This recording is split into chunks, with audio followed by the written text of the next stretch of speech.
के दर्शन करने का भी मुझे सौभाग्य प्राप्त हुआ और इस पवित्र भूमि पर मस्तक नत करने का भी मुझे अवसर प्राप्त हुआ। मैं आप सभी के चरणों में नमन करता हूँ। मेरे पिता तुल्य और मेरी माँ ताके तुल्य आप यहाँ सभी उपस्थित हैं। और पूज्य स्वामी जी, वास्तव में मैं ये मानता हूँ कि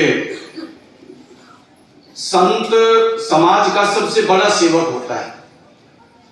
हमें लगता है कि हम उनकी सेवा करते हैं कि महाराज जी की सेवा में जा रहे हैं, लेकिन वास्तव में वो हमारी सेवा में जुटे रहते हैं। उनके पास बहुत कुछ ऐसा होता है कि जिसको वो लेकर के आम जीवन जी सकते हैं, लेकिन हम सब के लिए, इस समाज के लिए, ताकि समाज सुखपूर्वक जी सके और हम अपने सामाजिक दायित्वों का निर्वहन अच्छे से और जिम्मेवारी से कर सके, हमारे कितने ही कष्ट वो अपने ऊपर ले लेते हैं और हमें पता भी नहीं चलता। तो मैं जब पूज्य स्वामी जी से मिला अभी पिछले दिनों, तो इन्होंने कुछ बातें बताई। तो वो बातें कोई जादुई बातें नहीं थी कि कुछ ऐसा हो जाएगा, कोई कृपा से हो जाएगा। इन्होंने अपना जमीन पर काम बताया कि समाज में नशे जैसी प्रवृत्ति जो समाज के लिए एक विष का काम करती है, और मैं तो ये मानता हूं कि अगर समाज में कोई नशा करता है तो उसका सबसे पहला जो दंश होता है, जो उसका दर्द होता है, वो हमारी मातृशक्ति को झेलना पड़ता है। और जब कितने बार ऐसा होता है कि हम किसी को नशा करने की प्रवृत्ति में डालते हैं, तो हम एक शब्द बोलते हैं कि किसी का लिया दिया आज्ञा आता है, ऐसे बोलते हैं ना। तो अगर हमने अच्छा किया तो अच्छा मिलने वाला है, और बुरा किया तो वो भी मिलेगा। और किसी युवा को हमने नशे में डाल दिया, और उस नशे में डालने के बाद फिर हमारे यहाँ क्या कहेंगे कि शादी कर तो ठीक हो जाएगा। वो शादी हो जाती है, और फिर वो जो उसकी विवाहिता है, वो जब रोती है ना उसके दर्द से, उसके एक एक आंसू का हिसाब उसको देना पड़ेगा जिसने उसको पहली बार नशा करना सिखाया था। तो इस प्रकार से पूज्य स्वामी जी ने ये जो मुद्दा उठाया है कि समाज के लिए, और वो जो बच्चे अपने पिता की जिम्मेवारियां न निभाने के कारण अयोग्य बनते हैं, और जब वो बच्चे अयोग्यता की ओर बढ़ते हैं और वो रोते हैं, तो उसकी रोने की जो कराहट होती है, उसका एक एक कराहट का जवाब उसको देना पड़ता है, उसका हिसाब देना पड़ता है। इसलिए क्योंकि लिया दिया तो आगे आने वाला है। तो पूज्य स्वामी जी ने जो ये बीड़ा उठाया है, और आप सब लोगों ने इसमें कदम से कदम मिलाने का जो स्वामी जी के साथ आप काम करते हैं, तो इसका तो आपको जो फल किया है उसका फल आपको मिलेगा, आपको मिलेगा वो फल। क्योंकि आपने इस समाज की समृद्धि के लिए पूज्य स्वामी जी के साथ अपने कदमों को चलाया है। इनके सानिध्य में हम समाज में बड़ा आंदोलन खड़ा करें। आंदोलन का मतलब शोर करना नहीं होता। आंदोलन का मतलब एक सही दिशा में समाज को ले जाने वाले लोगों के साथ जाकर के अपनी गिनती करना भी बहुत बड़ा पुण्य का कार्य है। तो आपको मैं नमन करता हूं इस कार्य में कि पूज्य स्वामी जी के सानिध्य में आप इतनी रात में यहां पर बैठे। दूसरा, वनों का, कि आज अगर हम हवा शुद्ध, आज सबसे बड़ी समस्या क्या है इस क्षेत्र की? आज सरकारों की, अखबारों की सबसे बड़ी खबर क्या है? वो खबर है इस यहां पर वायु प्रदूषण।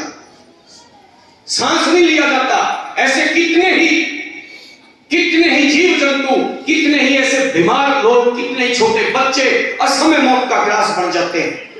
इसलिए बन जाते हैं कि शुद्ध हवा नहीं मिलती उनको, और शुद्ध हवा ना मिलने के कारण से वो चला जाता है दुनिया से। कितनी ही माओं के लाल बिछड़ जाते हैं, कितने परिवार खत्म हो जाते हैं। तो ये पोल्यूशन, ये प्रदूषण, इसको कौन खत्म करेगा? इसको स्वामी जी की वो योजना, स्वामी जी का वो काम खत्म करेगा। वो जो हजारों की संख्या में त्रिवेणियां लगती हैं, वो त्रिवेणियां खत्म करेगी, और हम सब उसके सहायक होते हैं। मैंने पंडित जी से पूछा कि पंडित जी, सबसे बड़ा पुण्य क्या होता है? तो पंडित जी ने बताया कि वृक्ष लगाना सबसे बड़ा पुण्य होता है कि जब आप नहीं होगे तब भी आपके द्वारा लगाया गया वो वृक्ष कितने ही पशु पक्षियों का भोजन देता है, कितने ही पक्षियों को आश्रय देता है, कितनी शुद्ध वायु करता है, और उस शुद्ध वायु से समाज चलता है। तो ऐसे पूज्य स्वामी जी के द्वारा चलाए गए, स्वामी राजेंद्र जी के महाराज जी के द्वारा चलाए गए इन प्रयासों में अगर हम रात दिन मेहनत करेंगे तो पुण्य प्राप्त होगा कि नहीं होगा? और जीवन का कोई और उद्देश्य है क्या? पशु पक्षी भी बच्चे तो वो भी पाल लेते हैं। इसलिए इस कार्य में कभी भी कोताही नहीं बरतनी। स्वामी जी के एक आदेश पर अगर हम मजबूती से कदम उठाएंगे तो स्वामी जी की शक्ति बढ़ेगी कि नहीं बढ़ेगी? और स्वामी जी की शक्ति बढ़ेगी तो समाज का उत्थान होगा कि नहीं होगा? तो इसलिए आज जो ये कार्य जो आप सबके सामने स्वामी जी ने दिया, आज रात में बैठे, किसको क्या जरूरत है किसी के लिए बनने की? किसको इतना साम्राज्य है स्वामी जी के पास, ये चाहे तो कुछ करे भी ना, अंत में बैठे रहे, आनंद करे, तब भी तपते रहे, क्योंकि तपोभूमि की के ये स्वामी हैं। लेकिन ये क्या कर रहे हैं? ये रात में आज दवाइयां बांट रहे हैं। ये वो प्रसाद हमारे को दे रहे हैं जो असाध्य रोगों से मुक्ति दिलाएगा। इसलिए मेरी स्वामी जी से चर्चा हुई दो विषयों पर और, ताकि हम आगे बात बढ़ाएं। और स्वामी जी ने बड़े अच्छे से उस बात को स्वीकार भी किया। मैंने एक बात मैं गांव में करता हूं कि गांव की बेटी और गांव के ही बेटे से डरती है। मेरे गांव की बेटी मेरे ही गांव के भाई से डरती है। तो इसलिए हमने एक नारा उस टाइम पे दिया था कि बेटी का सम्मान हो गांव में, खेल का मैदान हो गांव में, नशा मुक्त नौजवान हो गांव में, और जहर मुक्त खेत खलियान हो गांव में। कि आज जब हम खाना खाते हैं तो हम जो खेत में हमने उगाया है, कभी उसकी कल्पना करी है? उसके अंदर कितना जहर हम डाल देते हैं, कितने जीव जंतुओं को हम समाप्त कर देते हैं। तो ऐसे ये काम कब तक चलेगा? इसकी कभी ना कभी तो रुकावट करनी पड़ेगी ना, इसके लिए कभी ना कभी तो सोचना पड़ेगा ना। तो आज वो अवसर है, हम स्वस्थ हैं, इस दिशा में पूज्य स्वामी जी के साथ अगर हम खड़े होकर के समाज के जागरण का अगर हम काम करेंगे, गांव-गांव जाकर के समाज के बीच में इस बातों को चला करके और हम चलेंगे, तो मुझे लगता है कि जीवन सार्थक होगा। और जब ये जीवन सार्थक होगा तो हमें पुण्य की प्राप्ति होगी। इसलिए आज सारा समाज के अंदर कितने लोग हैं जो अपने आराम से अपने घरों में पड़े होंगे, जो सो रहे होंगे अपने बच्चों के साथ, अपने उनको जरूरत नहीं है। लेकिन आपको भगवान ने चुना है, आपको भगवान ने चुना है कि आपको घर में नींद नहीं आई। आज इस तपोभूमि पर स्वामी जी के सानिध्य में यहां पर रात आपकी कट रही है और ये चर्चा यहां पर हम सुन रहे हैं।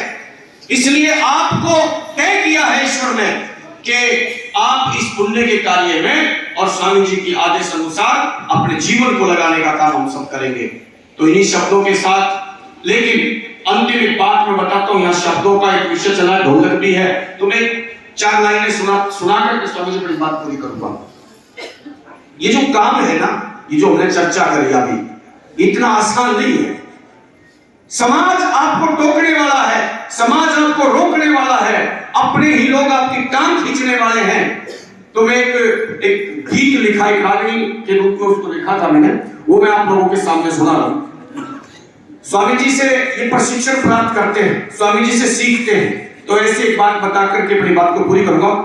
पहले प्रशिक्षण चाल परे हम, एक मन में दाभ चिंगारी, और हम बदलेंगे भाग्य देश का, या बात समझ में आ रही है, या बात समझ में आ रही। लेकिन इतना शेल्हा काम नहीं से जो हमने पकड़ा से, या खिली मेरी माता को ना यो हाड़ फोड़ खसरा से रे, यो हाड़ फोड़ खसरा हनुमान का लंका दौड़ा, अरे टग टग पे खतरा से झगड़ायो किसे गैर ते गोया, वो शामी भी अपना से रे, वो शामी भी अपना से।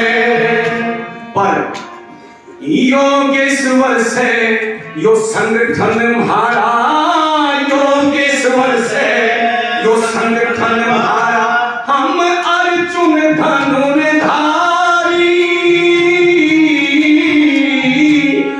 हम बदलेंगे भाग्य देश का, या बात समझ में आ रही है, या बात समझ में आ रही। सर साहेब महाराज जी, अगर कोई शब्द ऐसा मिला हो कि जिससे किसी को कष्ट पहुंचा हो तो उसके लिए मैं क्षमा चाहूंगा। धन्यवाद। बहुत बहुत धन्यवाद वकील साहब।